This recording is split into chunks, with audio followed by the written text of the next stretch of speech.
This is poetry which aims to put access into context. Right, and I'd like to start with a dedication to a disability equality trainer by the name of Paul Fagan, who inspired me. But he once told me about a case. And so my first poem tells you what Paul said about a case. In case you don't know, there is a key to growth that takes you from a child onward. There is a case to be made, a case to be closed, a case to be stored away, a case to be taken down, a case to be packed, a case to be emptied. These are those things that identify a case. Are you a case? A case to be made, closed, stored, taken, packed, emptied, any of these. This is the key that opens, the key that allows entry, the key that gives access, the key that finds you vibrant, engaged in life, the key to being free. You are not a case. You are not the key. You have the key. Find it, feel it, press it, turn, push. Do not let others make you, close you, put you away, take you where you do not want to go, pack you full of junk or empty you of all those things that are you, that you find when you have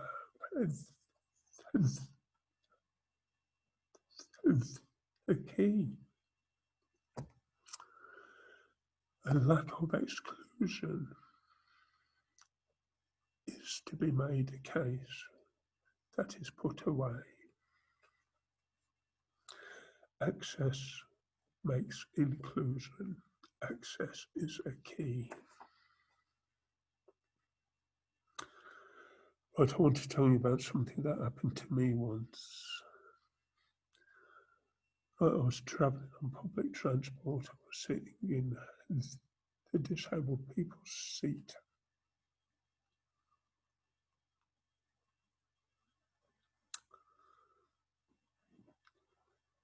But just one spot, blue badge seat, great, innit?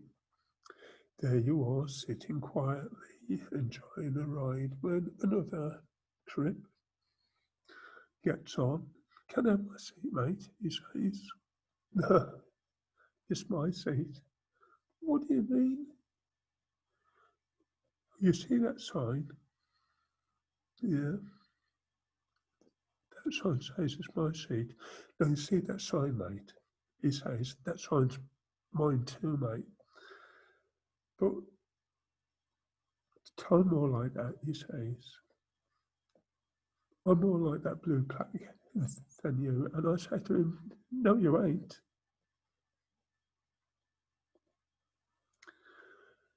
And ask him if he wants to have a countdown. And I offer to give him my head for his leg, my chest, my speech, my nerves. And I ask him what else he's got. And he says, I've got this seat, mate. And I say to him, yeah, and so have I. Piss off. Right, no. But I don't think that we had a very fraternal exchange of opinions there. There was an assumption that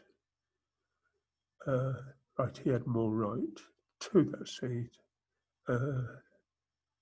because in some ways he had more mobility issues. And and what I did. And that could be clearly seen, but you should never make assumptions about whether people are disabled or not. And that's one form of discrimination which rolls on constantly. Access is a key principle in our battle for equality. And I'd just like to remind people that not every disability is visible according to the signs on toilet doors, seeking, as they do, greater understanding than this poet pedant here can say. But disability, get this. Disability is not just a word, disability redolent of meaning, and the meaning you should have heard this by now. Disability is discrimination, discrimination based on impairment, discrimination in attitude, organisations, discrimination in the environment. Discrimination can be visible. We see it everywhere. In a step, in a shelf, in a call phone answering service. But we take the sign as it is and acknowledge discrimination can be invisible too, behind a whispering ant, behind the walls we never walk through, behind the mind that closes down, behind a smirk of ignorance, behind the wit of would-be clowns. And there we watch it take form again in posters, for books, for cinema, in the appointment of charity chief executive officers in the places we are absent. Absent and spoken for, absent and talked about, absent given an emotive spin, absent shunned, left out. Not every impairment is visible, nor every act of disability. Every act of disability, did I say that? Let me return you to my definition. Disability is discrimination, discrimination based on impairment, discrimination in attitude, in organisations, discrimination in the environment. Access is a key theme. It's about removing barriers to inclusion. Inclusion in an equal society. Inclusion in an accessible, equal society. Now, some people really don't think that we should the same as everybody else. Right where I live, there's a building society and it has a post box. And close to that post box is a sign like this one here. The International Sign of Disabled People.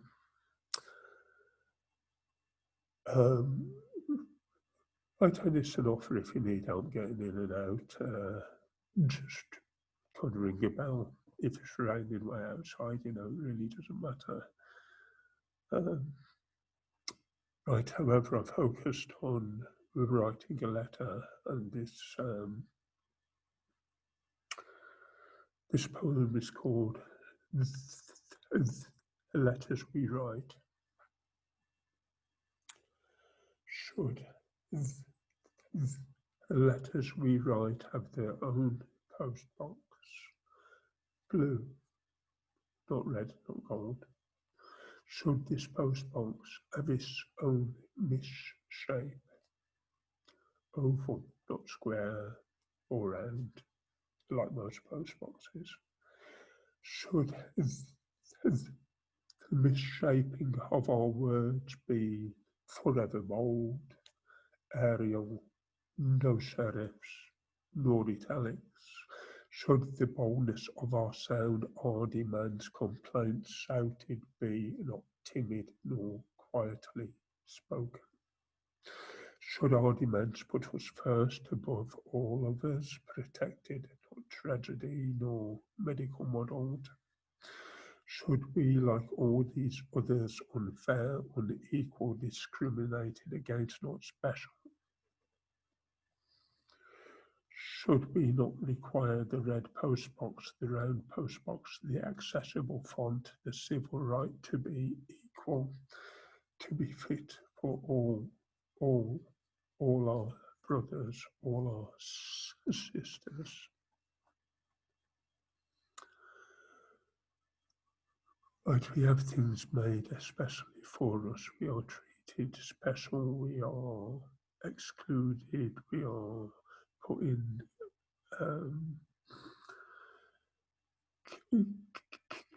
ghettos, our own schools, institutions.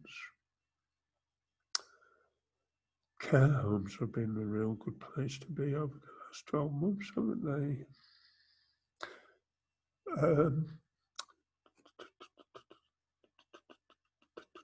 My first poem tonight was for a disability equality trainer called Paul Fagan, who told me about cases being closed and put away. I met a deaf architect who told me that society is kind of designed for 28% of our population.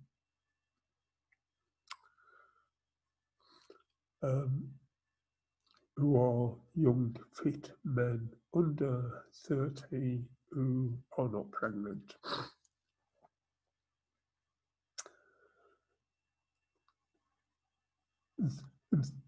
The social model calls for an environment that is accessible to everybody equally. Right, and if it's not, we will continue to have to consider stupid systems. What is a stupid system? A design built to exclude, keep out, isolate, and otherwise discriminate is a stupid design. Much like kind of universal credit. A system that aims to cut, sanction, kill, and otherwise penalise poor people is a stupid system. But we have to consider what we are building and why we are building and why we are providing and what we are delivering. The actual benefit system, but is inaccessible to a lot of our people.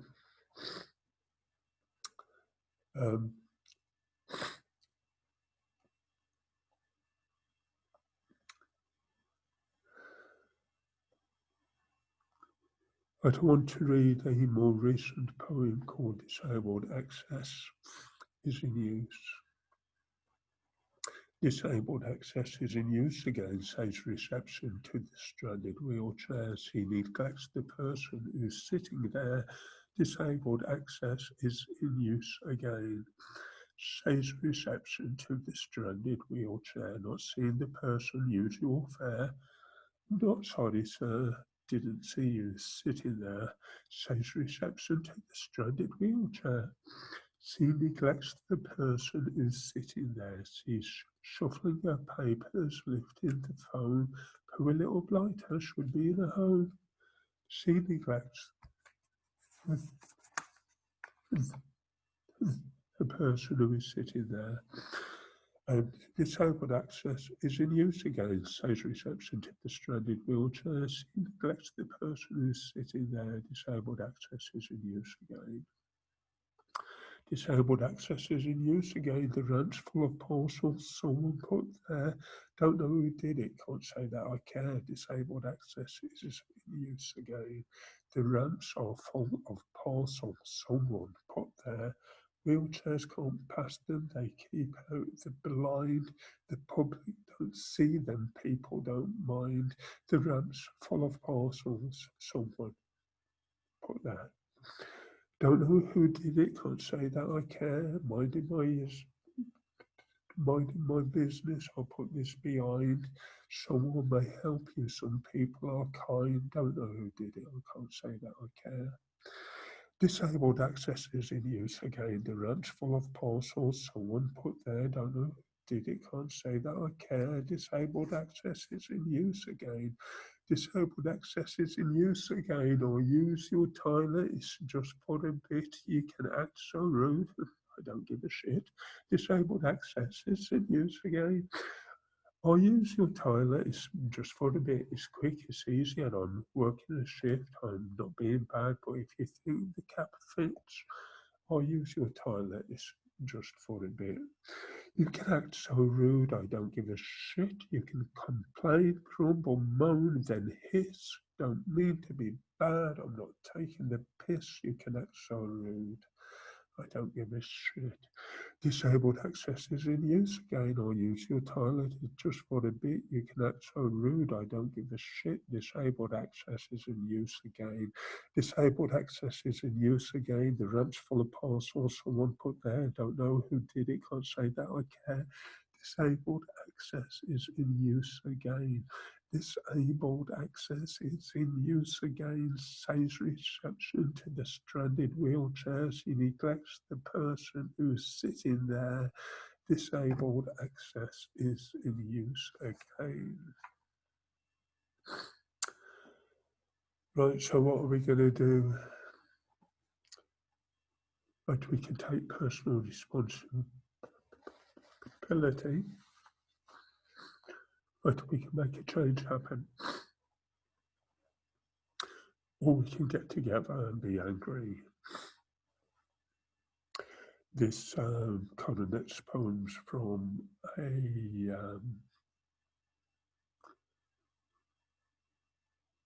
I come from a bit of direct action that happened in Trafalgar Square close to Christmas many years ago,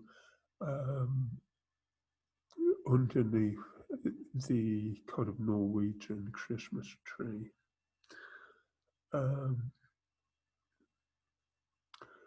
But we are experiencing an emergency housing crisis.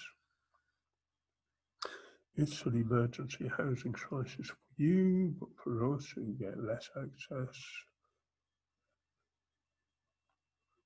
I got less kind of finance to invest in housing. I to have more requirements for adaptable premises, perhaps there's evidence that our emergency housing crisis is perhaps more profound for disabled people. So this is a poem reflecting on a campaign, and it's called Festivities. A nativity scene, a Norwegian tree, Trafalgar Square, Deepak announce emergency housing crisis. Stephen Lee Hodgkins is Joseph. Helena Lindsay is not ashamed to be led by a donkey as she is Mary for a day, and we are all merry. Merry Christmas, everybody. Merry from the streets, merry from the dampness, merry from the darkness, merry from the eternal story being forever the same. Merry homelessness, merry locked in homes, merry protesters protesting in a merry picket line, demanding housing, housing for disabled people, housing that is accessible, housing that is adaptable, housing that is affordable. And the meaning of Carol, as far as I'm told, is to dance. Watch us dance our way merrily homeward. I can give us access, give us homes.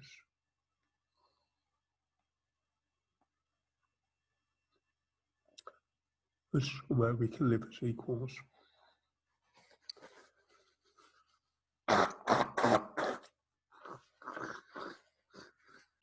But I'm a socially engaged poet. If you've already noticed, I'm also a stammering poet. I used to have a chronic stammer. And for me, I kind of not being able to access words was one thing, but not being able to access the power of words was another. Every word for saying too much, for saying enough, for not saying more, for laughing, not saying, for saying with smirks, for speaking my voice, for telling my truth, for telling my lies, for telling a joke, for telling it straight, for angrily speaking, for speaking so quiet, for speaking with love, for speaking from hate, for saying my piece, for reading this rhyme, for speaking in time, for speaking too late, for only speaking, for only saying, for every vowel, for every sound said, for every sound, for stammering, for fluency, for struggling with communications for you to take, for you to make of as you will, for the good, for the bad, for the happy, the sad, the love and the hate. Take it, have your fill, it's gone from my lips, it's gone with a kiss, it's gone, it's scratched, it's free. It's gone with the bill, take it, make it, break it and shake it. It wasn't meant, and then it was. It was real in its time, now it's turned fake, fake it. Fake it and book it and tuck it and suck it and pluck it and cook it, but mostly just cook it. And I'm still speaking, still. I just want to say that communication is a fundamental access issue. And sometimes it's hard to speak, and sometimes I swear, and sometimes when I swear with frustration at what I'm hearing from other people, kind of being rude and damn well nasty to me as I make a phone call or ask for a ticket or ask for a postage stamp at the post office. As people are in a hurry, don't have the time. There are small adjustments that people can make to give more access. What I was saying earlier about disability meaning discrimination on the basis of impairment.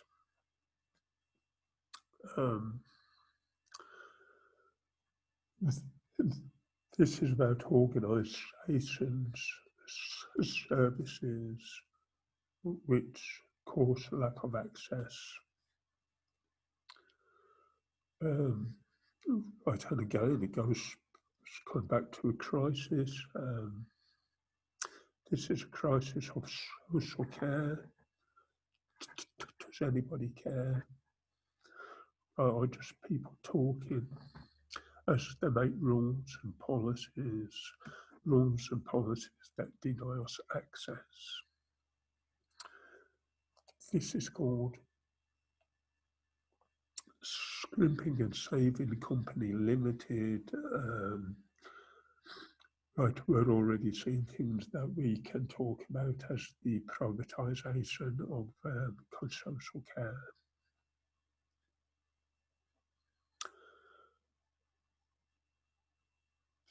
Scrimping and Saving Co Limited. Open 24/7, contactable by phone with a call monitoring service that screens out service users, survivors and complainants. Policy states that calls will be terminated on the caller's expression of "I need." Here's your money, says Mr. Scrimper. You can have it all at once. It won't cover the going rate, nor will it account for inflation, but given time, this amount will amount to a small saving and please our government. So please have it taken now.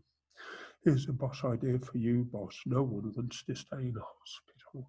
Send them home without support. Place responsibility upon families. They will suck it up. They all do. It's a kindness to the elderly. They pull upon the old heartstring. And if you think about it, Mr. Scrimper, yet another saving. Yet another saving, Mr. Scrimper. If you please, a reprovision, Mr. Scrimper. Let us say we are doing it like we always did, only in a different way. Aim to be reactive, aim against prevention, take away safety devices, kill the little buggers off. It's the saving, Mr. Scrimper. I wonder if that sounds like your local authority. It certainly did when I asked Susanna Ball and Andrew Little for ideas in terms of what I can say about accessible care packages. But in my local community, we had a competition to kind of hear kind of different people having a say about what would make a town centre more pleasurable and enjoyable and whatever for everybody.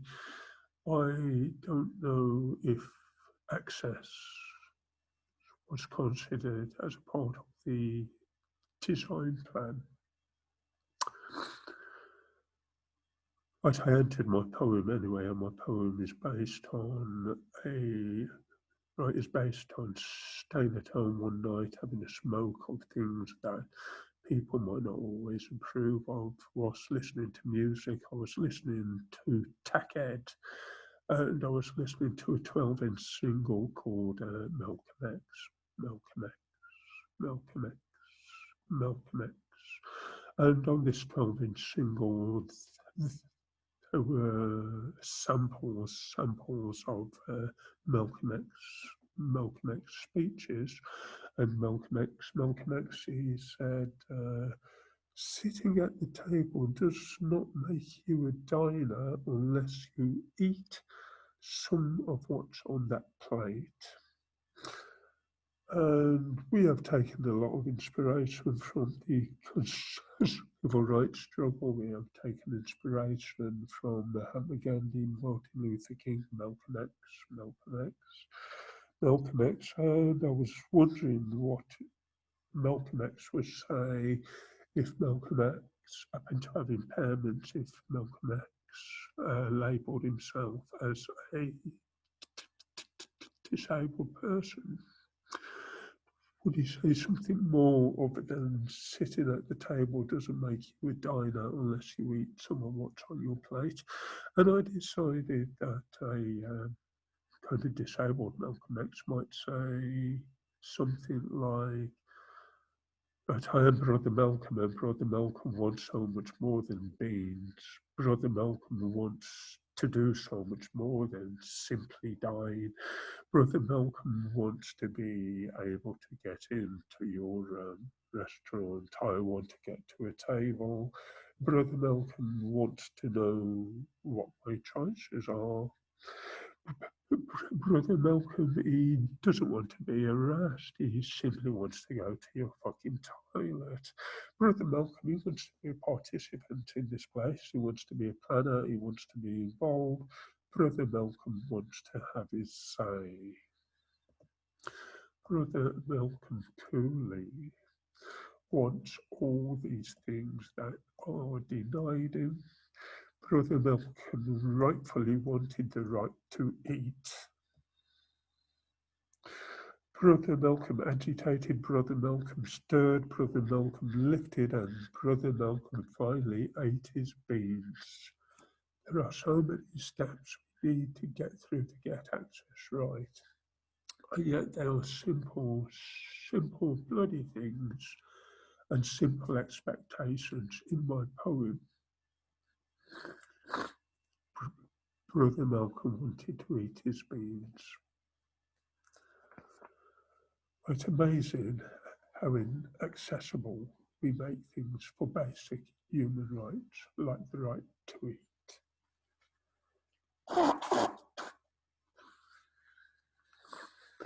It's amazing how we make up rules, regulations, policies, procedures that exclude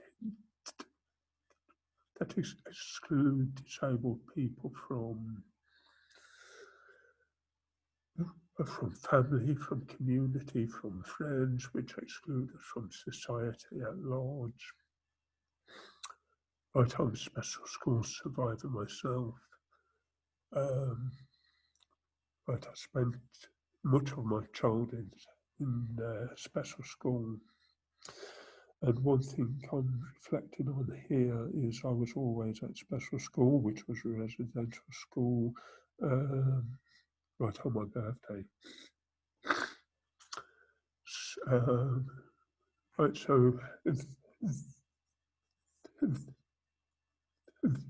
this poem is called Forever Absent, and it's about being absent from important things. And I was never there on the days that mattered. The first memorable birthday, there wasn't one. There just wasn't one, because I wasn't there. I wasn't there on the days that mattered. Cards, cakes, candles, all that fun never materialised in the places I never was on the days that really mattered. The days they say that mark could change from where you were and where you are to where you'll be, but I was never there. Never ever on the days that mattered.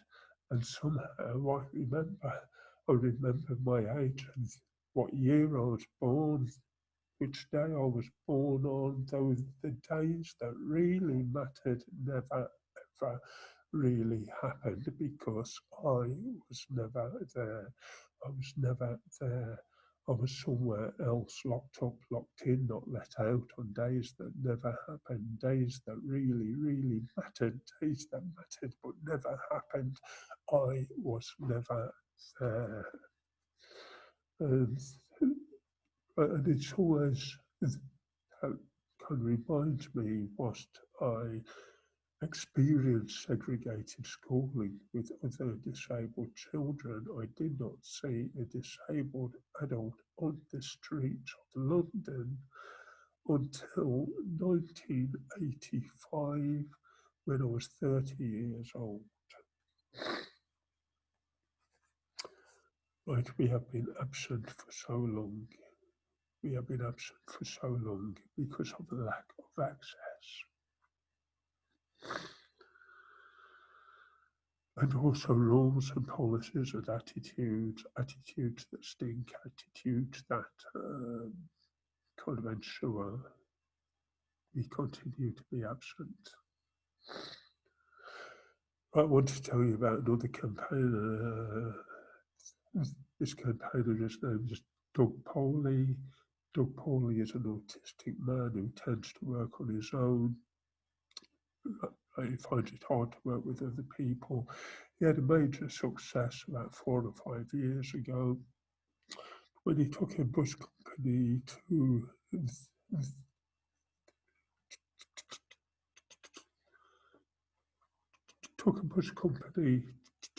court.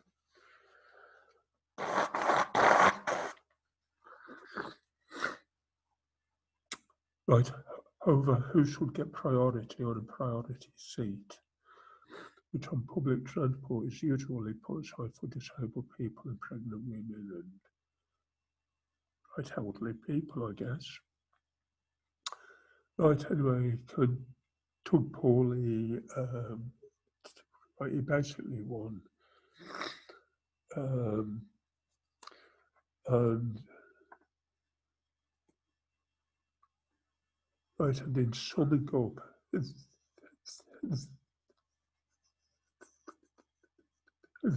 the judge said something about it being reasonable to discriminate against disabled people. And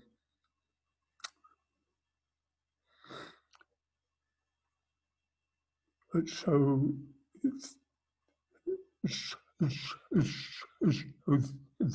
next poem is partly about Doug.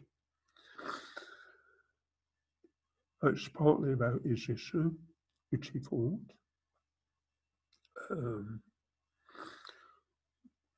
Which is a lot like my earlier poem, Crip Seat Bus Stop, what happens when people fight over a seat. But it's also associated with watching a film called 8 Days a Week. I'm a big fan of John Paul, George and Ringo. And right, it was emphasised right, it was emphasised in 8 Days a Week that these civil rights struggle was happening and the Beatles refused to play as segregated arenas. So hats off to Big Doug, our bomb, the love, the hero, anointed in appreciation of achievement, the best we can be today. Meanwhile, a cynic, who's not a critic, sees a film, and on that film he sees a photographic still of 3 doors, and from memory, labelled left to right, 3 doors, ladies, men, and Colette.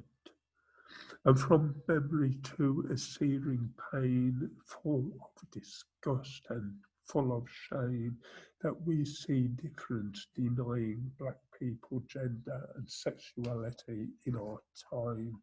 And I think of Rosa Parks and I wonder if she would settle or celebrate a place, a spot, a Crip seat, as I paint another door, a blue door, and put a Crip sign on it and squeeze it where once it said coloureds. And I resent acceptance of a place where difference leads to pointing fingers that Lou is your Lou, dehumanised animal.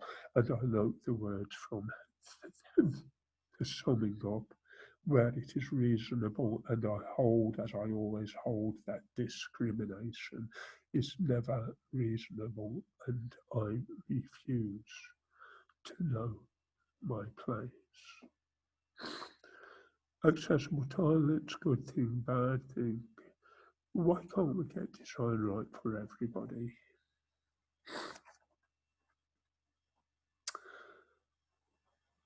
I take photographs of signs. I take photographs of signs about access. I saw the skip at my local recycling centre and it said on it blind spot. And so I noticed a sign saying blind spot on a day when a friend of mine was in hospital being operated on. Blind spot. This sign is dappled, mottled by force, it's worn, it's torn. Tom is in a hospital now. He's having his skull drilled. This sign, it met his head, a branch hung low, heavy with leaves, A surgeon with a keyhole pokes at fatty tissue. The sign serves a warning. Stationary, sometimes moving. His hole is stitched. His head will ache when he awakes. His head, like the sign worn by time, is now battered, bruised, and seeping. But sometimes we get access so badly wrong that accidents happen. People get hurt.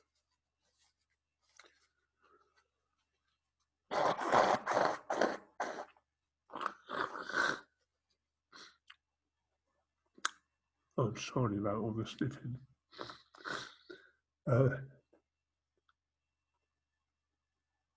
The first performance poem I ever wrote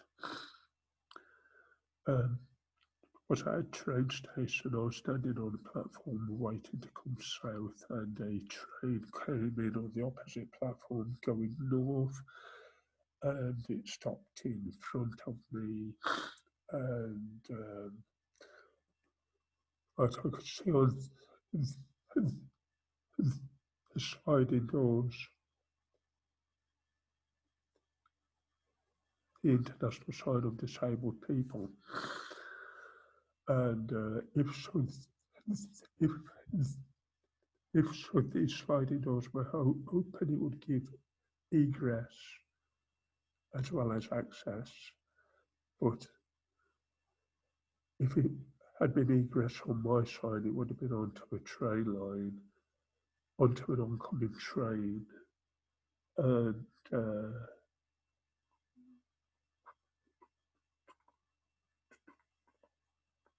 whilst I thought of that idea as an amusing idea for a way of getting rid of a problem who are called disabled people, but I was also reminded of history and the significance of trains. And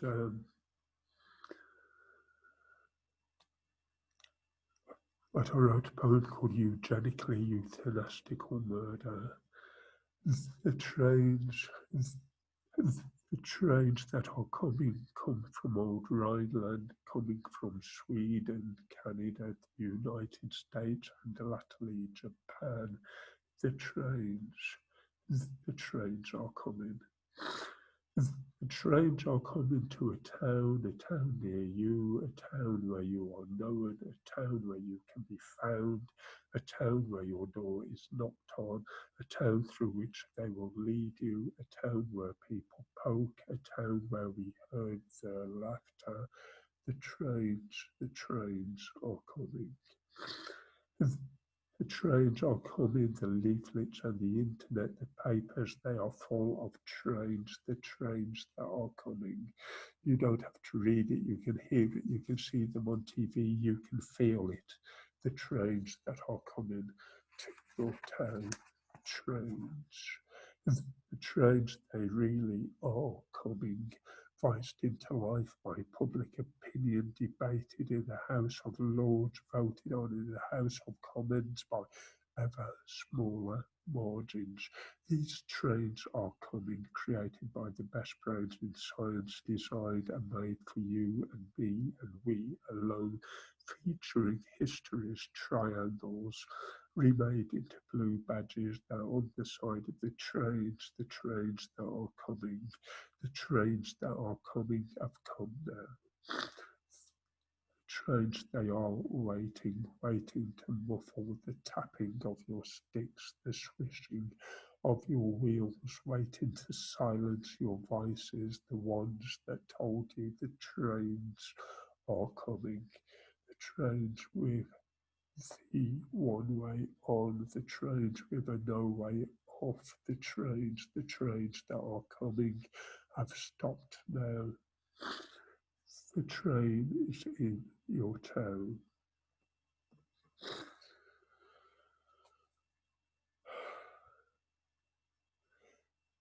History, oak of fascism, exclusion,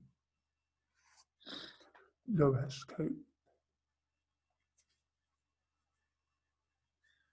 no way out, closed off like cases. You can be responsible for providing the key. This next sign was photographed in a supermarket car park. You are allowed to stay in Faversham for just 2 hours a day.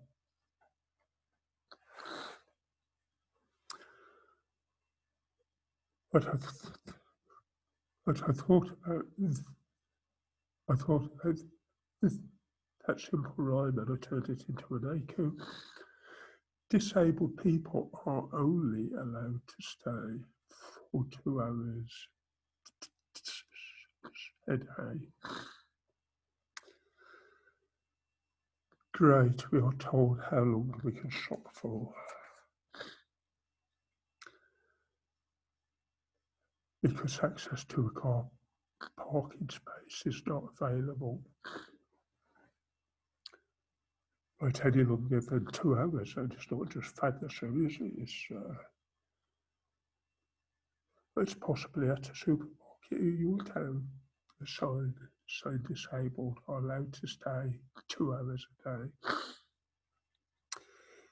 This next one is really silly poem. It's about accessible transport. I was catching a double decker from Collier's Ward Tube Station to Mitcham, and I was sitting on the front seat, and I looked up and I saw the sign that said only 90 people are allowed on the bus. That's 90 people, 90. 90 people on the bus and only one of us. Seems fair to me. Let's take them on one by one, by one. 85 and counting. This old lady next to me, Solim's length is 93, 84 and counting. Hey, young fella, give up your seat. You don't need it to get up this street. 83 and counting.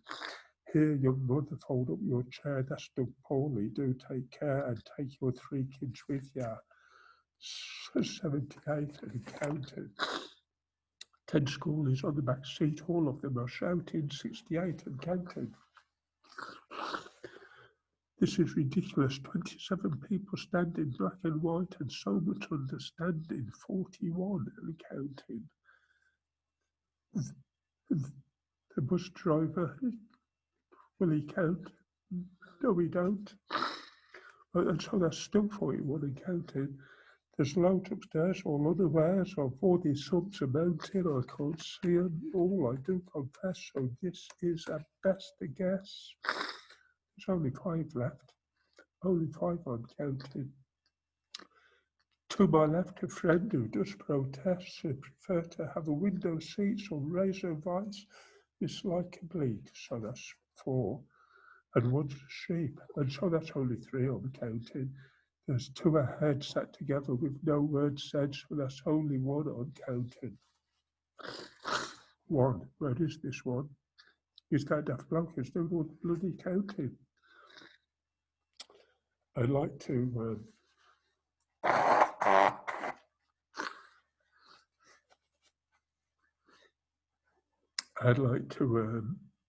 kind of end with a celebration. But some people get access rights. But I'm reminded of an accessible path that runs from Dortington to Totnes in Devon. It's called an accessible path. Good. It's designed for everybody. Disabled people with mobility issues.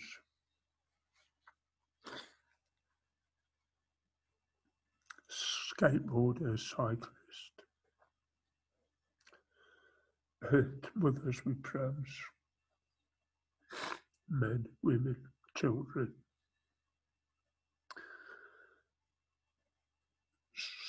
This is a celebration for share this space. Share this space, it's no disgrace to remove all known barriers, walk this walk and share your talk for access in all areas. Really sorry about that. It's a walk. So walk the walk, the talk, go home, go to work. Consider access. Consider what you can put right in policy with rules, with regulations, with paper, with words, with transport, car parking facilities, etc., etc.